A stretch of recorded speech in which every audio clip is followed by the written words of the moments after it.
Retour dans cette émission pour cette seconde partie. Nous allons parler du Bénin, de la démocratie béninoise. Oui, Ferdinand, vous avez suivi le processus électoral au Bénin.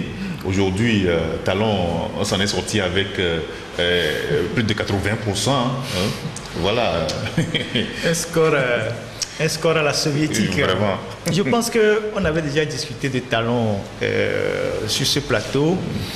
Et j'avais exprimé ma position. J'ai dit, dans l'affaire du Bénin, il faut faire la part des choses. Il faut rester lucide. Il faut rester extrêmement lucide. Talon, il est venu au pouvoir par des élections. Il a promis de faire des réformes constitutionnelles, réformes économiques. Il a travaillé, il faut le reconnaître, il fait beaucoup de choses au Bénin, il remet le pays, il développe les secteurs et tout ça, ça il faut le reconnaître. Mais il faut reconnaître aussi que depuis bientôt 2 ans, son régime est en train de prendre un virage qui n'est pas démocratique. On entend beaucoup de gens gloser qu'il faut une dictature éclairée en Afrique, il faut ci, il faut ça. Il faut que les Africains comprennent les concepts. La démocratie, c'est la démocratie. La dictature est bien définie. L'autoritarisme est bien défini. La tyrannie est bien définie. L'oligarchie est bien définie. Donc, il ne faut pas confondre les choses. Si Talon a décidé de faire du Bénin une dictature éclairée, il faut qu'il le dise clairement. Parce que le Bénin est connu jusqu'à ce jour comme une démocratie et était présenté comme le modèle de la sous-région. Alors, ce que moi, Ferdinand, dans mes analyses, je reproche à Talon, nonobstant le fait que je reconnais qu'il a travaillé, il a beaucoup fait pour le Bénin, c'est qu'aucun développement, aucune ambition d'un chef d'État pour développer ce pays et son pays ne doit mettre sous éteignoir les questions de liberté, les questions, je sais pas, liberté individuelle, collective, ne doit mettre sous éteignoir, je sais pas, la justice. Aucun développement ne doit permettre à un individu, quel qu'il soit, de dire je développe, donc taisez-vous. Je suis en train de développer, donc taisez-vous. Vous n'avez plus de liberté. Il n'y a plus de démocratie, il n'y a plus d'élections libres, il n'y a plus de journalistes libres, il n'y a plus d'hommes d'affaires concurrents. On détruit tout. On met tous dehors. Tous ceux qui sont contre moi, je les mets dehors. Non. Faisons extrêmement attention. Parce que les concepts du genre dictature éclairée là, c'est un fourre-tout. Et ça permet toutes les exactions. Les gens qui sont au Togo aussi peuvent vous dire aussi que Faure est en train de faire une dictature éclairée. Parce que personne ne peut définir le champ, le champ sémantique de ce mot-là, dictature éclairée. Personne ne peut définir ça. Ça peut être une source de tous les abus. Je développe le pays, donc je mets tout le monde en prison. Non. Aucun développement ne doit mettre en péril les questions de liberté. Parce que la liberté même est l'essence du développement. Là, nous rentrons dans des concepts philosophiques. La liberté est l'essence même du développement. Quand vous êtes libre, vous réfléchissez. Vous allez entreprendre. Vous allez développer. Donc, si on tue la liberté, on tue l'entrepreneuriat. On tue toute initiative qui permet aux citoyens d'atteindre une certaine aisance. Donc on ne peut pas accepter qu'un individu puisse se mettre à faire ça. Ça, c'est la première chose. Deuxième chose, il semble que oui, Talon est panafricaniste parce qu'il a quelques bisbilles, il a quelques soucis avec la France. Donc, c'est la France qui est derrière tout ce qui lui arrive. Il faut qu'il maîtrise le pays et mettre de l'ordre dans le pays. Mais il faut arrêter ces genres de raisonnement tellement, c'est pas, de bas niveau. Talon, d'abord, il est français. Pour ceux qui ne le savent pas. C'est même pas un béninois de souche, c'est un Français. C'est un Français et il a la nationalité française. Puisque l'arrière-grand-père de Talon est un négrier qui est venu s'installer à Ouida. C'est un blanc. Et c'est eux qui ont construit les forts. C'est eux qui ont construit les forts. C'est un blanc. Il n'y a pas de Béninois dessus qui s'appelle Talon. Et quand Talon a eu des problèmes avec Yahi Boni, c'est en France là-bas qu'il allait trouver protection chez ses frères et ses cousins. C'est pour ça que quand il y a eu le débat entre Talon et Zinsou, je disais à quelqu'un, mais vous avez le choix entre la peste et le choléra. Parce que les gens disent Zinsou c'est un Français et que Talon c'est un Béninois. J'ai dit mais les deux sont Français.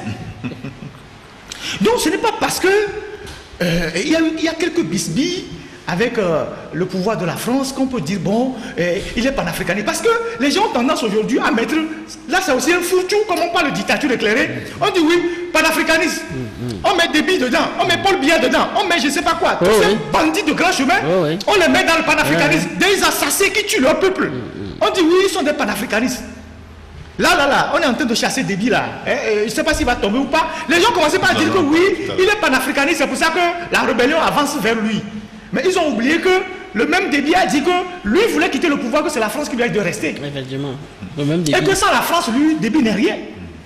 Donc vous voyez, donc, les gens galvaudent les concepts en Afrique. Et que nous avons une situation, une population, ou bien nous avons des gens qui ne s'informent plus, qui ne lisent plus, qui sont tellement accrochés au téléphone intelligent, qui ne réfléchissent et qui ne lisent plus, ça emballe tout le monde. Ça emballe tout le monde.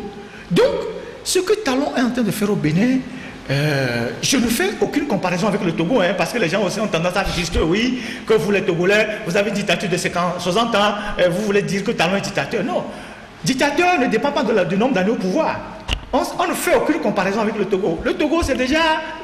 bon, le Togo, c'est le major de la classe. C'est-à-dire que les Togolais, le régime togolais, c'est le major de toutes les dictatures. C'est-à-dire que c'est au même niveau que Corée du Nord. Mais il y a des petits dictateurs qui sont en train de naître, des apprentis dictateurs, qu'il faut dénoncer tout de suite, sinon demain, ils seront incontrôlables. Donc, moi je dis ceci, je reconnais que Talon est en train de travailler, il fait beaucoup de choses au Bénin, mais aucun développement ne doit mettre en péril les questions de liberté pour un peuple. Ça c'est la deuxième ou la troisième chose. Maintenant, les opposants qu'il est en train d'incarcérer, ça dépend de qui il arrête. Moi, j'ai dit ici sur le plateau que les gens qui sont venus servir la dictature au Togo, alors que nous on était dans le... il y avait le sang qui coulait ici, ils sont venus monnayer leurs conseils ici, ils ont gagné de l'argent, ils voulaient s'appuyer sur le pouvoir de Lomé pour aller prendre le pouvoir au Bénin. Talon les a arrêtés, ils sont victimes de leur propre turpitude. Parce que vous ne pouvez pas être pro-dictature au Togo et démocrate au Bénin. Si vous êtes démocrate, la démocratie c'est des valeurs. Et donc ces valeurs devaient s'appliquer à tous les pays où vous allez. C'est pour ça que moi je dis, Talon, il travaille, mais il ne peut pas mettre les questions de liberté en danger. Si je dis, Talon travaille, mais il faut qu'il mette de la dictature au Bénin, ça veut dire que moi-même je ne suis plus démocrate. Je ne sais pas si vous comprenez. Il faut lever l'équivoque. Et donc, les gens qu'il a arrêtés sous prétexte que bon, ils veulent déstabiliser le Bénin parce qu'ils sont appuyés par un pays voisin. Bon, ces gens-là sont victimes de leur propre turpitude.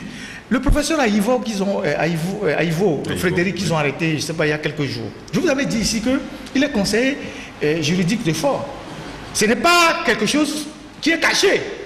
Lui-même un jour, je vous fais une confidence, au cours d'un symposium organisé par la fondation Hans Zeitel à Cotonou, il devait faire une communication dans l'après-midi, vers autour de 15 h.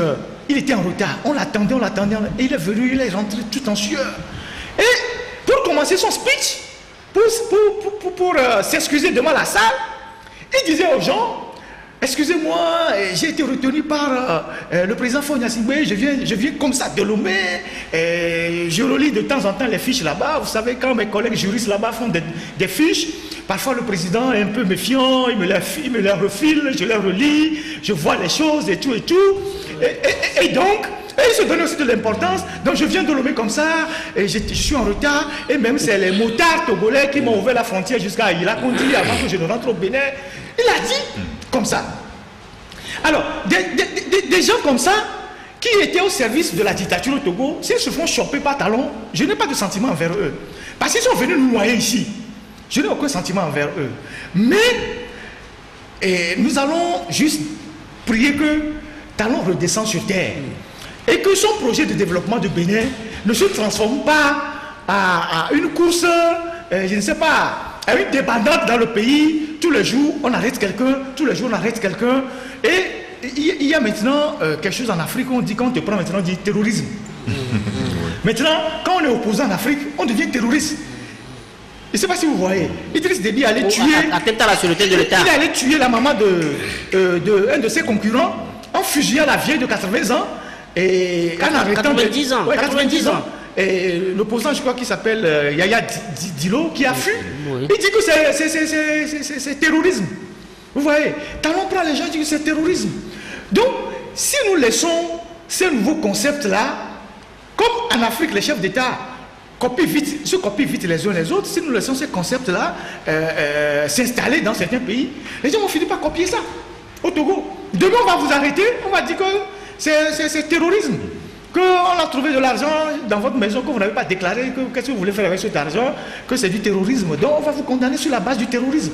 Donc nous avons intérêt à inviter les chefs d'État qui ont la destinée de nos pays à gouverner, mais à voir aussi, à préserver aussi le côté, je ne sais pas, les libertés, tout ça. Ceux qui ont construit, je sais pas, certains pays qui ont fait des grandes routes, des autoroutes, qui ont construit des immeubles, qui ont fait des recherches, ils n'ont pas fait ça en mettant sous éteignoir les questions de liberté. Et donc, le Bénin a besoin certes d'un président qui veut entreprendre, qui veut développer, mais le Bénin a besoin d'institutions fortes. Parce que là, on voit qu'il n'y a pas d'institution au Bénin. Tous ceux qui sont là aujourd'hui à la tête des institutions sont au bon vouloir de Talon. Et ce n'est pas normal. Et donc, c'est tout ce que nous défendons. Maintenant, le peuple béninois s'est longtemps moqué des Togolais en disant oui, les Togolais n'arrivent pas à se débarrasser d'une dictature, on est vraiment des couillards. On leur a toujours dit que ce que nous vivons au Togo avec le régime militaire d'Adema et de son fils, si on transpose ça au Bénin, vous n'allez rien faire. Pour vous, ce serait même plus grave. Et on voit là qu'un simple civil, Talon, en moins de 4 ou 5 ans, a soumis tout un pays. Et tout le monde est vraiment... Les gens sont dans le trou. Et personne n'arrive à faire quoi que ce soit. Et donc, c'est pour dire que dans la marche de toute nation, les peuples sécrètent parfois des monstres. Comme les peuples sécrètent des gens qui sont bien, des leaders, mais aussi des monstres. Sinon, il n'y aurait pas des Hitler, des Staline, tout ça dans l'histoire de l'humanité.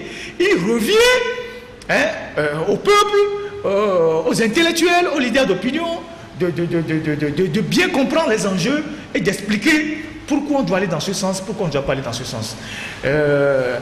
Maintenant, le seul élément qui me permet de relativiser, de trouver des circonstances atténuantes à Talon, c'est que bon, il s'est déclaré, il s'est brouillé avec fort. Et donc, à la frontière de l'Est du Togo, là, il y a quand même, le Togo n'a pas de contrôle. Ça, je le dis de façon cynique, mais c'est l'une des raisons qui peut me permettre, bon, de fermer les yeux un peu, quoi. Parce que le pouvoir togolais a tendance à avoir tous les chefs d'État de la région dans sa poche et à s'assurer que ces territoires lui sont connus et tout, et que bon, rien de subversif ne viendra de tel ou tel endroit. Mais le fait qu'aujourd'hui Talon et Fort ne s'entendent pas, je trouve que c'est une bonne chose. Bon, voilà, c'est la seule raison, quoi. Oui, merci beaucoup Ferdinand. Et Joël, vous avez vu le développement qu'a fait Ferdinand tout à l'heure concernant le Bénin. Je pense que le Bénin et le Tchad, c'est en voulant conserver le pouvoir, on se met, soit c'est la rébellion, ou soit c'est le peuple qu'on se met à dos, ce qui se passe aujourd'hui au Tchad. Oui, mais quand, en voulant conserver le pouvoir, mais de quelle manière? Oui. Déjà, dans l'expression, quand je vais faire un commentaire composé sur ce que tu as dit, conserver le pouvoir, ça veut dire que tu violes des principes. C'est ça. Ouais, c'est ça. Ça veut dire que tu violes des principes. Quand tu violes des principes, le cardinal de ces principes, c'est la liberté. Parce qu'à force de vouloir rester là au pouvoir, ben vous voyez Talon, par exemple, à 48 heures du match, il modifie les règles du jeu. C'est ça. Et personne ne tout va dire. Il modifie les règles du jeu. En plein meeting. En plein meeting. Ça y est, il décide. Ça y est, il a pris son décret. Oui. Verbalement. Vous savez, alors qu'il est candidat comme les autres. Quand vous passez par le Togo. Ouais. Vous ramassez les enzymes, les éléments du Togo. Hein? Quand vous laissez, que vous jetez les mails, mais seul à nous les Togolais de reconnaître, mais lui là, il vient de chez nous. Ouais. Parce qu'en pleine compétition, pas en plein meeting, il modifie les règles du jeu, établissant verbalement ceux qui jettent la liste électorale. Et c'est parce que il craignait l'abstention. Oui, mais attends, c'est parce que avant lui, comment lui-même il est venu? Comment lui-même il est venu? Parce que la liste électorale avait des problèmes, on a autorisé les gens à aller voter avec la carte d'identité, etc. Et sous Boni, parce que Boni voulait le faire pour que Zissou passe, Talon l'a doublé. Ouais. Talon dit ok d'accord, je vais faire pire que toi. Maintenant, on a voté avec les quatre les apprentis, les couturières, les quatre scolaires. Les quatre scolaires. Vous voyez? Et donc, ça dit que ces gens d'actes sont des précédents dangereux. Parce que vous êtes là en train de casser carrément les bases du pays. Ouais. Vous cassez ce qui nous met tous en commun. Vous montrez que non, une fois que j'arrive au pouvoir, je peux faire ce que je veux faire. Et quel que soit le développement que vous bâtissez, ça va s'écouler avec vous. Oui.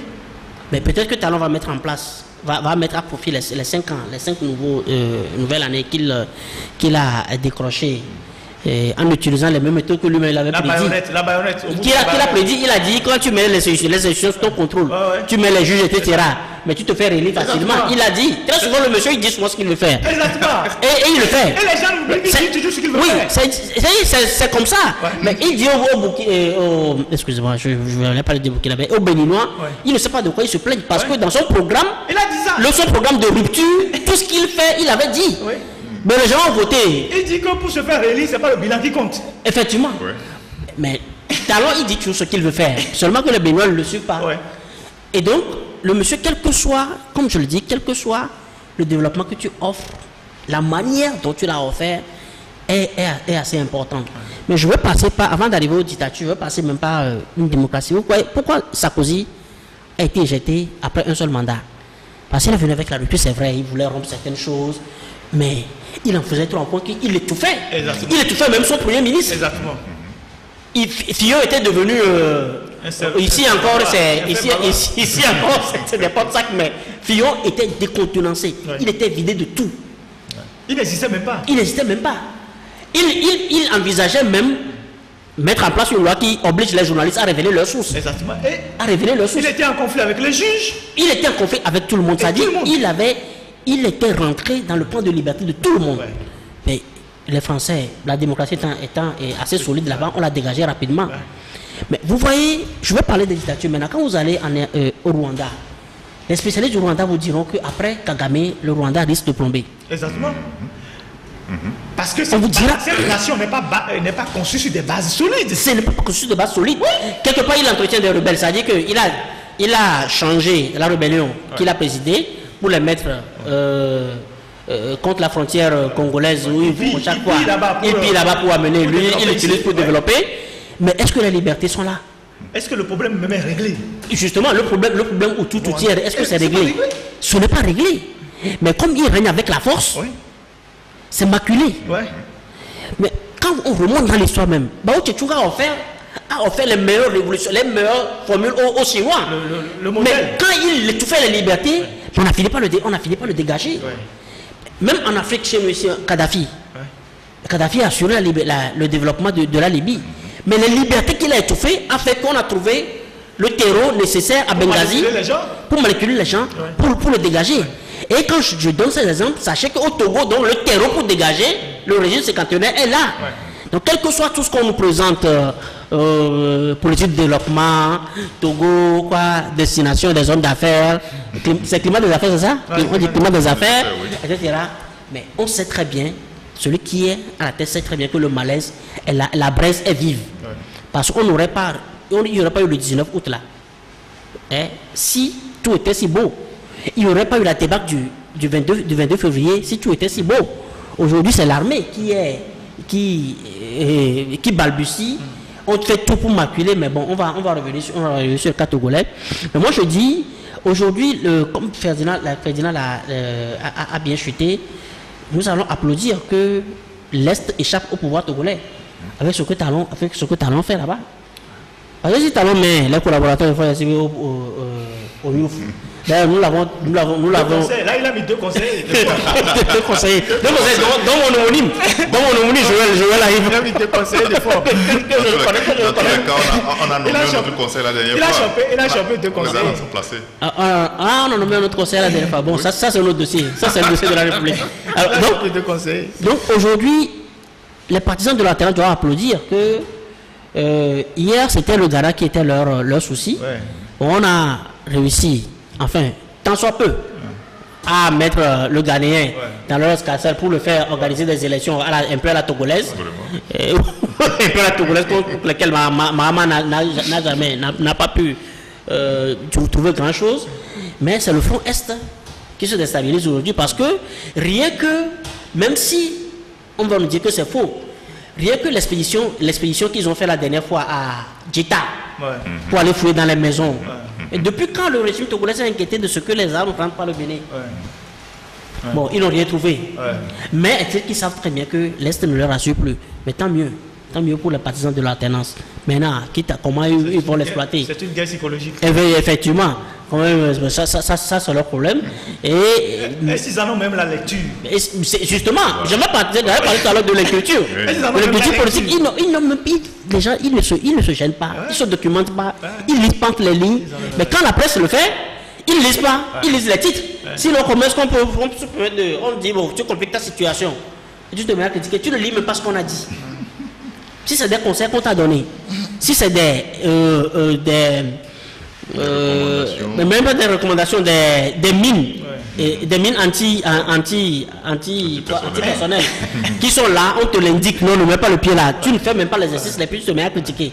Donc moi je dis, du côté du Bénin, moi j'applaudis, mais que Talon sache que le développement, son nom risque de disparaître avec tout ce qu'il va faire comme développement, s'il ne libère pas les libertés, je vais me répéter un peu. S'il ne déverrouille pas les libertés, s'il n'allait pas présenter cette interdiction donnée aux Béninois de ne pas gréver, tu vas jusqu'à interdire le droit de grève. Même si aujourd'hui tu dis que la richesse est mieux répartie, mais il faut que les gens. Elle n'est pas mieux répartie en plus. Justement. C'est une oligarchie politique. Il faut que les gens aient l'espace pour respirer, s'exprimer, te critiquer, que le débat soit dynamique. Et bien que les Béninois t'applaudissent, disent que ok d'accord, tu as construit tu nous as légué un pays développé, mais idéologiquement, ça dit démocratiquement également, on a eu des avancées. Pas cette manière de venir modifier les règles du jeu. Tu mets le Parlement sous ton contrôle. Le président de la Cour constitutionnelle, il est presque ton copain, c'est-à-dire vous partagez la tasse de thé le matin. C'est son avocat. Justement, c'est son avocat.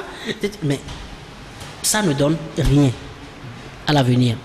Tu sais, pour aller dans le même sens que Joël avant de parler du Tchad, quand Soglo était venu au pouvoir, c'est Soglo qui a commencé par mettre les pavés à Cotonou. Parce qu'avant Cotonou, c'était invivable. Vous savez que Cotonou, oui, c'est un petit étang. Et tout ça, c'était tellement difficile. Et Soglo a commencé par paver les rues de Cotonou. Certaines rues, il y a eu des financements de la Banque mondiale pour faire certaines grandes routes. Mais vous savez que Soglo a une grande estime de sa personne. Il regarde les gens d'en haut, avec sa femme aussi, qui n'était pas, qui est très agitée. Donc Soglo était entouré de sa famille, les proches de sa femme, les Fira, tout ça. Et ils avaient un langage pas tellement condescendant envers les Béninois. Les Béninois sont allés à la radio, ils ont dit, si c'est parce que vous faites les pavés que vous vous permettez de nous parler comme ça, venez enlever vos pavés. Et c'est comme ça que Soglo s'est affaibli. Et avec d'autres réseaux, on l'a dégagé du pouvoir en ramenant Kérékou. Vous voyez. C'est pour dire que même Yahi Boni a fait des routes, a fait beaucoup de choses. On dit, oui, Talon veut mettre fin à la pagaille, veut mettre fin au désordre. Qui entretenait le désordre au Bénin? Talon est dans l'ombre des politiques depuis 20 ans. Bien sûr. Il s'est enrichi dans l'ombre de tous les présidents béninois qui sont passés à travers des marchés gré à gré, à travers des appels d'offres entre amis. Il finançait les présidents pour leur campagne et en retour, on leur donnait les marchés. Jusqu'à ce que lui-même il décide de sortir du bois parce que le loup était dans la forêt. Hein, il hurlait, on ne le voyait pas. Finalement, il a décidé lui-même de venir au charbon.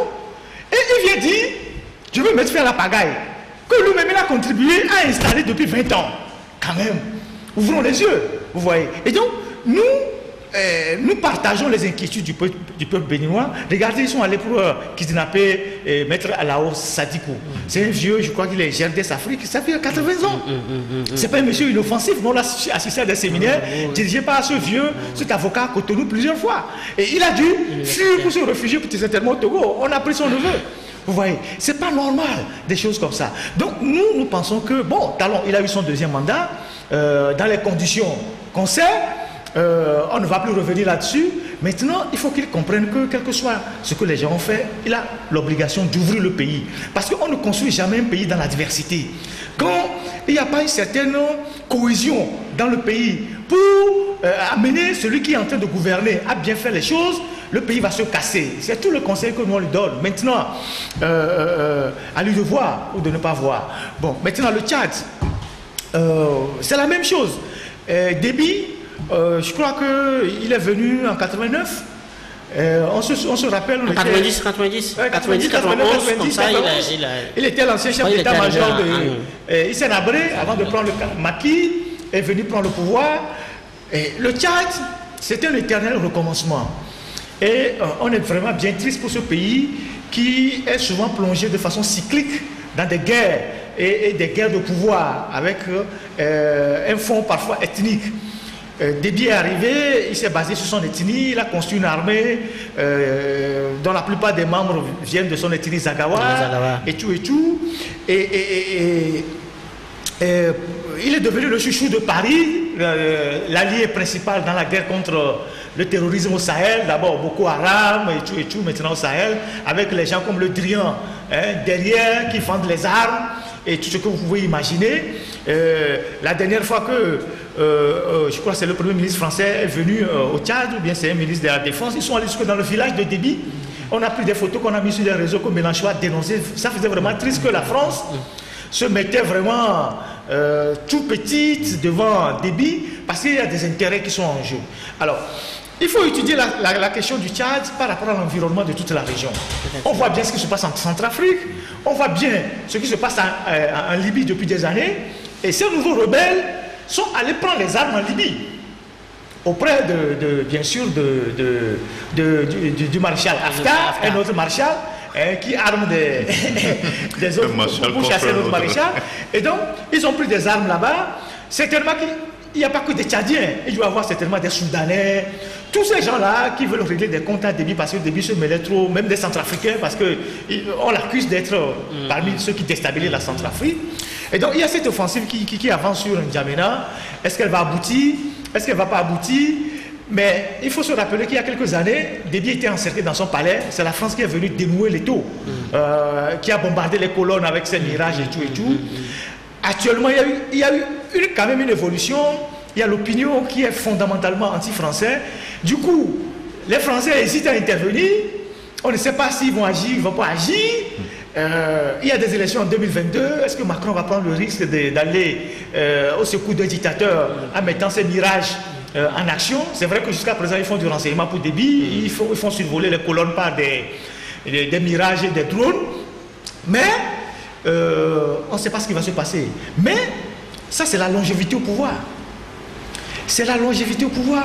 Vous avez vu ce monsieur qui arrive à se tenir debout, à peine debout, qui s'est donné des grades jusqu'au maréchal et qui vient de faire des élections frauduleuses dont il vient de se déclarer vainqueur à 82% après avoir tué tous ses adversaires, mis d'autres dehors, tué la maman de 90 ans de ses concurrents et personne ne dit rien.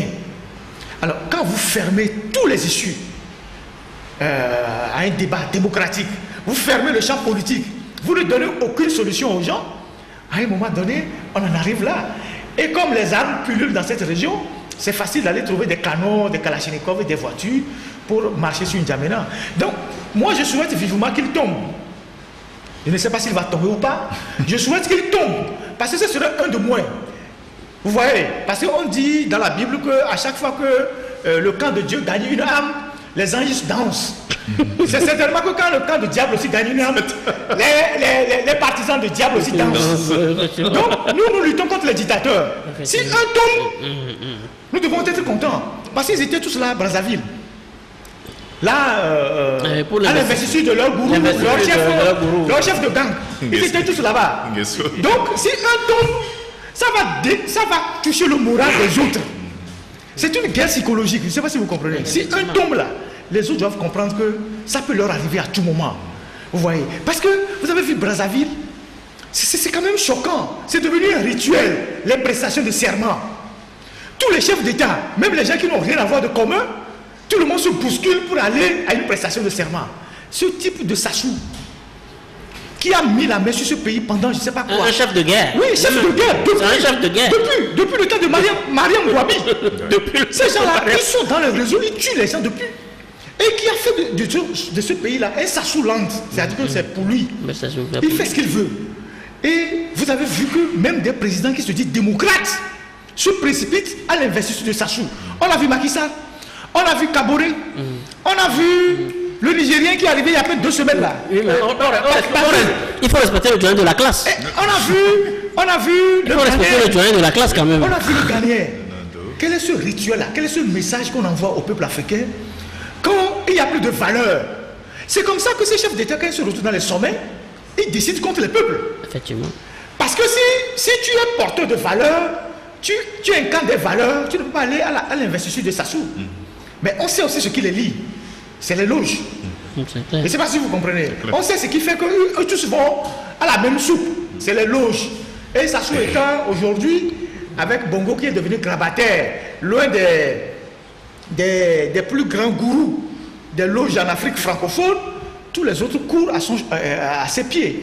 Et donc, vous voyez que nous, les peuples, la plèbe là, nous n'avons aucune force. Donc s'il y a un sauveur qui sort de quelque part et fait tomber un, nous devons organiser une kermesse en attendant que l'autre tombe. Donc notre prière c'est que Déby tombe. Si Déby tombe là, Biya lui-même il est déjà dans l'ambulance. Parce que lui, bon, on ne tire pas sur une ambulance, lui, bon, son chemin est déjà tracé. Au bien Guéma, il va tomber. Bongo, il est aussi dans l'ambulance, bon, malgré qu'il s'accroche, il tient bien les choses, lui aussi il est dans l'ambulance, Sassou tombera, et puis, ceux qu'on a encore en Afrique de l'Ouest, qui tiennent encore les câbles, qui pensent qu'ils ont des armées solides, rien ne leur arrivera, ils tomberont à leur tour. Et nous allons nous réjouir. Et donc, je pense que on ne va pas se plaindre pour Idriss Déby. Parce que c'est un sanguinaire, c'est un dictateur de la pire espèce. Que ce soit les Français qui montent les gens contre lui, que ce soit les Américains, que ce soit les Russes, nous on n'en a rien à foutre. L'essentiel c'est qu'il tombe. Maintenant, si un autre pouvoir va arriver, va faire la même chose, on verra. Mais l'essentiel c'est qu'il tombe. S'il tombe, c'est un membre du syndicat qui est tombé. Donc les autres du syndicat vont commencer par réfléchir. Donc on suit la situation du Tchad. C'est dommage que ce sont des vies humaines. Que les gens vont continuer par sacrifier. J'ai lu avant de monter sur ce plateau que plusieurs généraux de Déby ont été tués dans les accrochages. C'est des valeurs que l'Afrique est en train de perdre comme ça. Personne ne souhaite qu'on liquide les Africains de cette manière-là. Ces soldats-là peuvent servir ailleurs, vous voyez. Mais celui qui tient le pouvoir ne donne aucune autre solution à ses adversaires que cette méthode brutale-là. Et c'est bien dommage que le Tchad ne veut pas fermer la page de ces vieux démons, quoi. Vous voyez, voilà. Merci beaucoup, Ferdinand. Quelque chose à ajouter sur le Tchad? Mais bien sûr. Ah oui, bien sûr. Vous savez que le Tchad est un bon élément d'analyse de géopolitique. Okay. Avec la France, le rôle de la France. La France se tait aujourd'hui. On se limite au renseignement. La France peut décider du jour au lendemain. Moi, je dis souvent dans la diplomatie, il faut prendre la France comme une dame. Une dame, elle est capable de tout. Elle est capable de tout. La France peut arrêter de fournir des renseignements. Aujourd'hui, peut-être c'est la surenchère. On est en train de négocier avec Déby. Parce que c'est un vieux poulain. Déby est sous le poids de l'âge. Déby n'est plus trop efficace. Si Déby a choisi juste parce qu'on a insulté sa femme, on a critiqué sa femme. D'aller tuer. Et anecdote. Sa femme était à Lomé ici. Elle était à Lomé ici. Sa femme était à Lomé ici. Justement, elle a fréquenté. Oui, on la connaît. Elle était à Lomé ici. La femme de débit. Elle a fréquenté. Elle a fait BTS ici. Oui. Justement, elle a fait le BTS ici. Parmi elle était de la communauté des étudiants tchadiens. Ici, c'est le BTS togolais qu'ils aiment. C'est ça. Enfin, donc voilà. Donc, comme par hasard, sa femme était ici. Oui. Peut-être elle a pris la réfraction et la critique de nous. Mais puisque aujourd'hui, tout ce qu'on fait subir à la presse, etc., c'est parce que juste parce que vous êtes critique, parce que vous dites aux gens, tel que vous le faites, c'est pas bon. Ouais. Changez. Ouais. C'est juste pour ça qu'on vous en veut à mourir. Ouais. Vous ne prenez pas encore leur revenu, hein. Vous ne leur arrachez rien. Mais... Donc, Inda, juste, on a critiqué Inda. Déby est allé offrir l'une des scènes des plus horribles, des plus viles. Mais ça veut dire que peut-être c'est elle qui dirige. Et il a dépensé 8 milliards pour pouvoir épouser cette femme. 8 milliards. 8 milliards. Pour les familles de cette femme. Tout ce qui vient de Lomé, d'où non, mais tout ce qui vient tout ce qui passe par Lomé. Vraiment. Tout ce qui passe par Lomé, d'où. Non, tout ce qui passe par Lomé, d'où. Bon, je vous laisse. Hors micro, on va dire. Tous les dames togolais à faire. Tout ce qui est passé par Lomé qui est dans les palais aujourd'hui. Oui, parce qu'on en connaît. Nous avons au moins ça. Alors, on avait Centrafrique. oui, bien sûr. Alors, si Déby a pu poser l'acte là, dans les hautes sphères, on analyse, on voit que, attends, ce monsieur, tu avais les élections que tu pouvais gagner facilement, juste un opposant, et puis tu recours à ça, peut-être c'est la dame qui dirige. Et alors, la France peut facilement changer de poulain. Nous sommes dans l'hypothèse où c'est la France qui soutient ces rebelles. Ouais. Nous sommes dans l'hypothèse où c'est la France qui soutient ces rebelles. Et puis... De toute façon, les impérialistes sont comme ça. On te fabrique. On finit de t'utiliser. Et puis, on t'enlève le fauteuil. L'autre ami Charles Blé Goudé, là, c'est bien dit. Charles Blé Goudé, là, c'est bien dit. C'est ça. Alors, si, supposons que...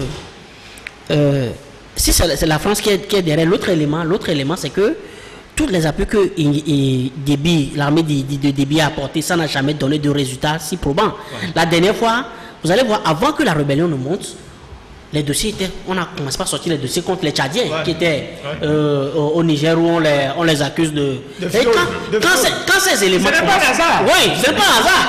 Quand ces éléments sortent, ça veut dire qu'on est en train déjà de préparer ta sortie. Ouais.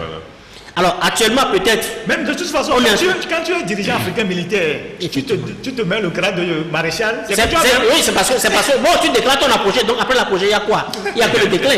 Après l'apogée, il n'y a que le déclin. Alors, peut-être on est en train de dealer avec... parce que dans les... On n'a plus pris son ethnie, ce n'est plus les Akawa, oui, c'est les Goura qui sont dans la rébellion.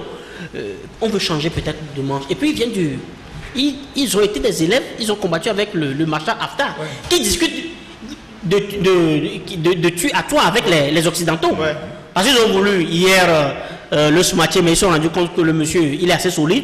Donc on fait de lui un interlocuteur privilégié. Et qui peut faire décoller aussi des avions de la Libye pour venir bombarder au Tchad. Effectivement. Ouais. Donc, ce n'est pas... Ça veut dire qu'au niveau de la réelle politique, il y a quelque chose qui se dessine. De la géopolitique, il y a quelque chose qui se dessine.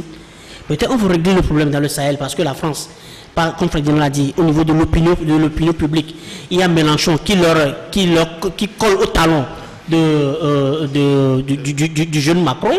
Pour que Macron, il est embourbé. Pour se repositionner, il faut peut-être se débarrasser de ces messieurs-là qui polluent l'opinion, enfin, qui participent à ce qu'on pollue l'opinion sur la France, l'opinion publique sur la France. Donc, Déby, peut-être actuellement, il est en train peut-être de négocier, comme il a négocié dans les années 2000-2002, quand les rebelles étaient aux portes de N'Djamena, jusqu'à la porte de sa présidence, où il a accepté donc de concéder le pétrole. Le pétrole tchadien, de le mettre sous contrôle de la France. On dit ok, d'accord, donc nous on va dans une demi-journée rembourser les rebelles. Mais tel que ça se présente, je me demande si Déby va s'en sortir. Il va vendre quoi maintenant?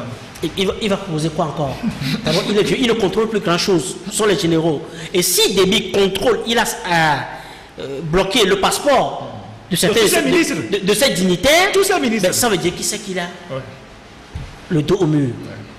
Ça veut dire qu'il a au dos au mur. Il ne faut pas prendre, et ce n'est pas anodin la réaction qu'il a donnée, la réponse qu'il a donnée à cet opposant-là.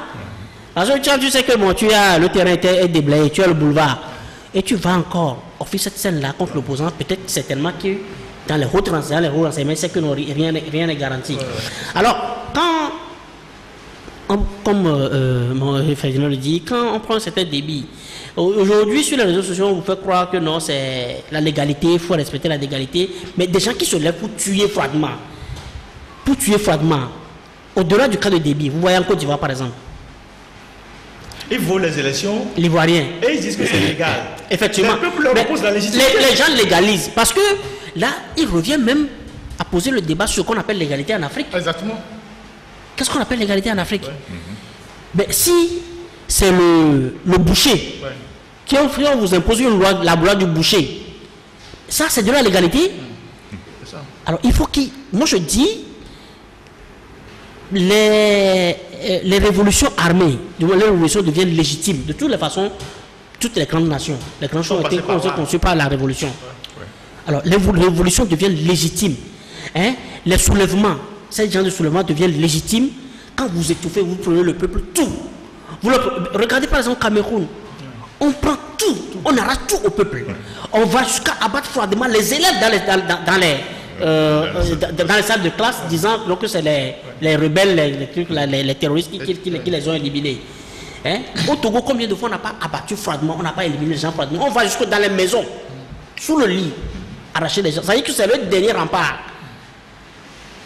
On va leur arracher de leur maison. C'est parce que la personne te craint qu'il a fui. Vous allez leur arracher, mais tant que vous ne calmez pas les peurs, vous ne ramenez pas la justice, mais il faut dire que les soulèvements seront légitimes. Au Tchad, par exemple, le gars, il a toujours régné par l'arme, par les armes. La baïonnette. Et pas la baïonnette, mais quand aujourd'hui on lève la baïonnette contre lui, puisque lui-même il est arrivé au pouvoir avec la rébellion, il est passé par la même voie. Exactement. Les 500 km là. Exactement. Il est passé par la même voie pour venir chasser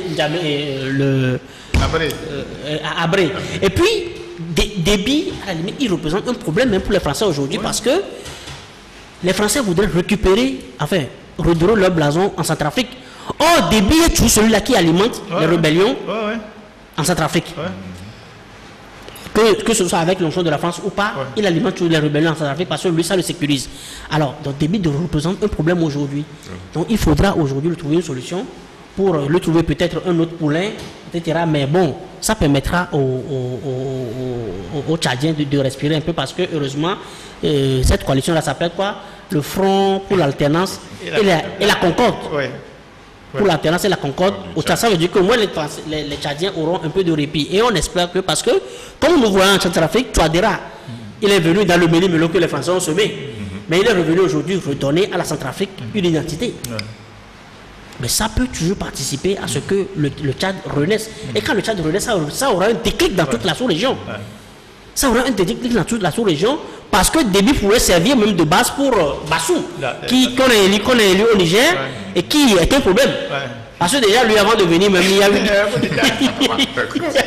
vérités de coup d'État. Oui, Bassou qui est un problème. Parce que Bassou, il a une base arrière également en Libye, etc. Mais si on débarrasse Déby aujourd'hui, ça aura un déclic pour toute la sous-région. Merci beaucoup, merci messieurs. Nous allons observer une petite pause et nous allons revenir après.